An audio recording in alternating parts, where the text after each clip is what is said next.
is where the statue of Hans Christian Heg stood for decades. Hans Christian Heg was an immigrant who came to the United States, died fighting against the Confederacy, gave his life to end slavery, and the protesters beheaded the statue and threw the statue into the lake.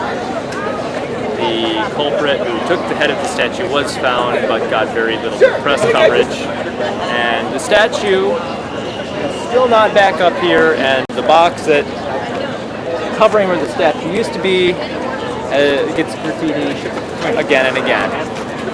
Right here is where the Lady Forward statue was. This was a symbol of women's suffrage.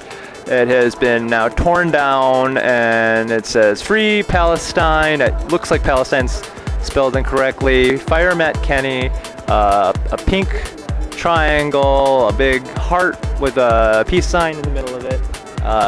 This is where Lady Forward sat for many, many decades. A symbol of women's suffrage, ripped down by protesters, has not been put back up. It is Saturday, the farmers market is going on, but it's also a special Saturday. The Maxwell Street Days is going on as we speak. The 100 block of State Street. Over a year passed since the death of George Floyd, and we still have, from what I can tell, businesses everywhere gone, and graffiti. Graffiti, graffiti, graffiti, graffiti, graffiti, or graffiti. Sponsored by the taxpayers of Madison. Shoe store is out of business.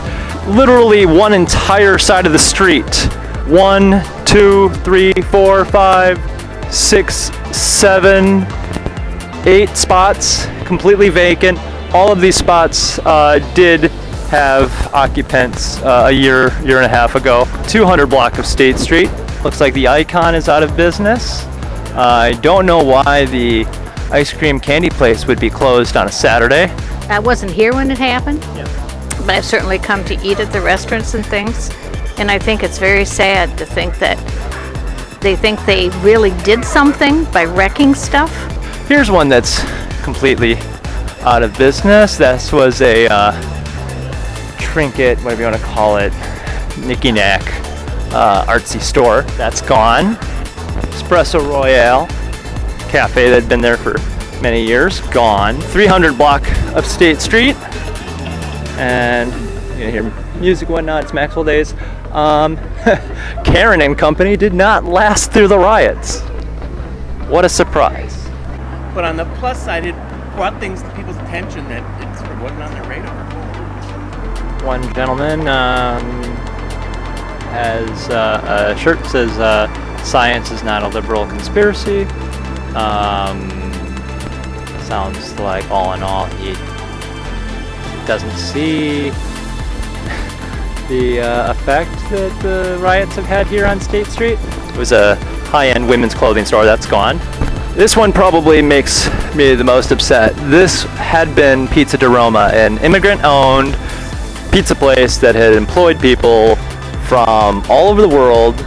This was a great establishment. This is the kind of place you would go out drinking, and then you'd go get pizza at Pizza di Roma. And now Pizza di Roma is gone. The Irish pub here has survived, but this is actually a spot where protesters took it over last summer and just set up protesting this establishment. Turns out they were actually meaning to protest a different establishment. They didn't even know where they were protesting or why. Another business gone. Ragstock. Probably the most famous of the places that got rioted. People were smashing the windows and literally running out of Ragstock with piles of used clothing. The 400 block, we can see Hopcat is gone. Hopcat was a gigantic brewery, destroyed, as so many of these things were. Over here is where the police car that was lit on fire, which actually someone got in it while it was on fire and rode it somehow.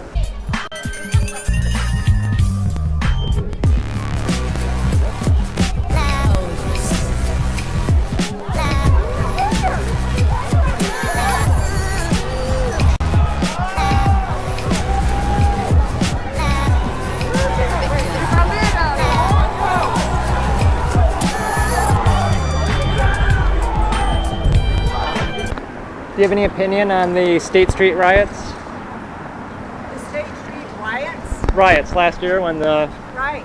Do you have any? Would you be willing to share your thoughts on what happened? No. I don't know if I would call them riots, but I know what you're talking about. You mean, they blew up a cop car right there. Yeah. That's kind of a riot. Yeah. When you blow up a cop car. Yeah. Yeah. I think that there's a few people that were doing real bad stuff. Yeah. But I think there was also some good stuff that was going on. Maybe not that. Okay. But I believe Black Lives Matter is a good movement. Warby Parker here is another establishment that we had people just basically hitting with a hammer, smashing. I mean, already you can see that there's 20 to 30% of the businesses that were killed off by the riots. Empty storefronts. Here on the other side we can see more storefronts. This is the 500 block of State Street. We've got one establishment out of business, 2 establishments out of business, 3 establishments out of business. Normally there would be thousands of people here for the Maxwell Street days.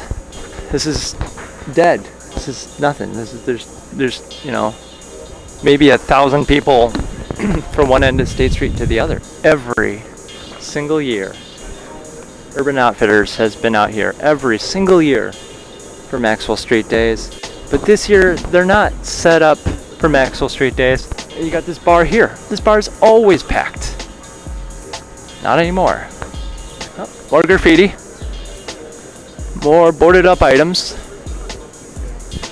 Apparently they're putting in a Target right here. This is the 600 block of State Street. Storefront, out of business. Storefront, out of business. Storefront, out of business. Out of business. I'm looking at easily 7 or 8 different establishments completely out of business. And then, behind me you're going to see a lot of for lease signs. One business gone. Another business gone. Another cafe out of business. Another storefront gone. Another storefront gone. And who's moving into these spots is large corporations like Target. So these rioters really did the bidding of those who seek to gentrify Madison, Wisconsin. I just think people are just pathetic. Because look what they left. They left a mess. Lack of jobs now. Everything. People, it's just, where was the common sense to what was done? There's spots on State Street where half the street, every single business is gone. No, I think it's pathetic. And I'm glad to see people coming back now and trying to give a few people a job again. Maybe people get off welfare and do something for a living. But I thought there were 2 different groups of people. Exactly, And that's I true. think that's the ones that came out late at night were Right. There was were just wanted to loot and cause destruction.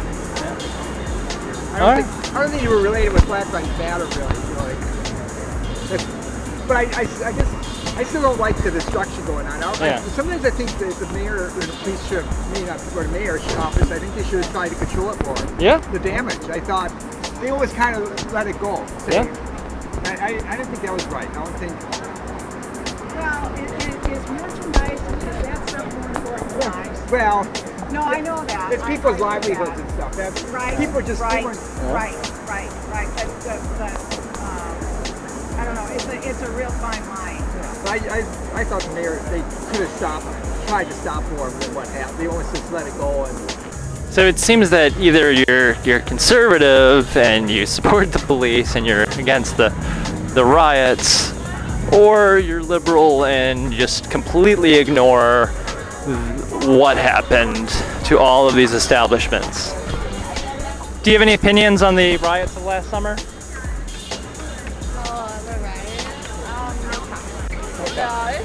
Opinion on the riots that happened here? Not your opinion. Why would you assume that? Jackass. Ask this guy Ask this guy right here if he has any opinion. He goes, not your opinion. Like, how do you know what my opinion is?